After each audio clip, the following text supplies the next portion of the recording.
हर माह आने वाला प्रदोष व्रत भगवान शिव की कृपा पाने का सबसे बड़ा दिन होता है।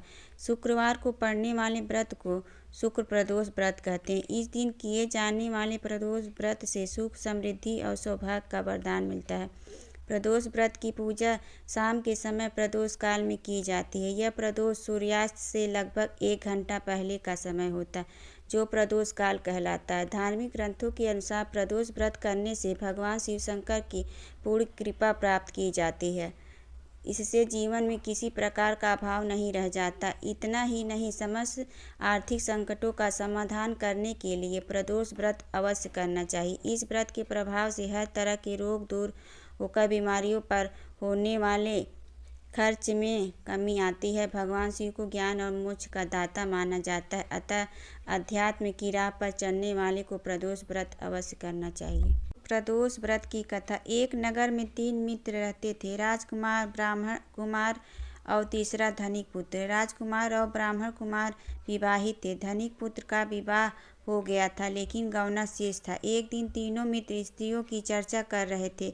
ब्राह्मण कुमार ने स्त्रियों की प्रशंसा करते हुए कहा, नारीहीन घर भूतों का डेरा होता है। धनिक पुत्र ने यह सुना तो तुरंत ही उसने अपनी पत्नी को लाने का निश्चय कर लिया।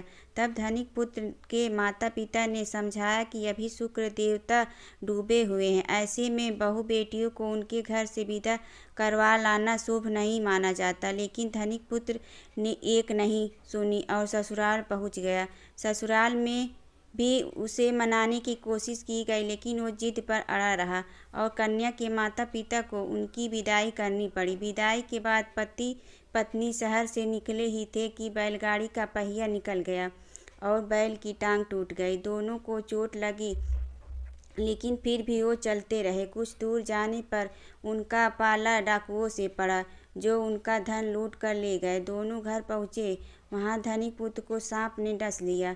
उसके पिता ने वैद्य को बुलाया तो वैद्य ने बताया कि वो 3 दिन में मर जाएगा।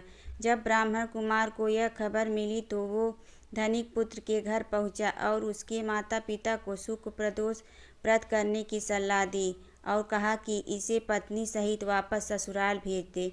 धनिक ने ब्राह्मण कुमार की बात मानी और ससुराल पहुंच गया, जहां उसकी हालत ठीक हो गई। शुक्र प्रदोष के महात्म्य से सभी घोर कष्ट दूर हो गए। इसी दिन कथा सुने अथवा सुनाए तथा कथा समाप्ति के बाद हवन सामग्री मिलाकर 11 या 21 या 108 बार ओम ह्रीं क्लीं नमः शिवाय स्वाहा मंत्र से आहुति दे। उसके बाद शिव जी की आरती तथा प्रसाद वितरित करें। उसके बाद भोजन करें। कहा जाता है कि शुक्रवार को प्रदोष व्रत सौभाग्य और दाम्पत्य जीवन में सुख समृद्धि भर देता है। यही कारण है कि आज के प्रदोष व्रत का काफ़ी खास माना जा रहा है। शुक्रवार के दिन पड़ने वाले इस व्रत से सुख समृद्धि मिलती है।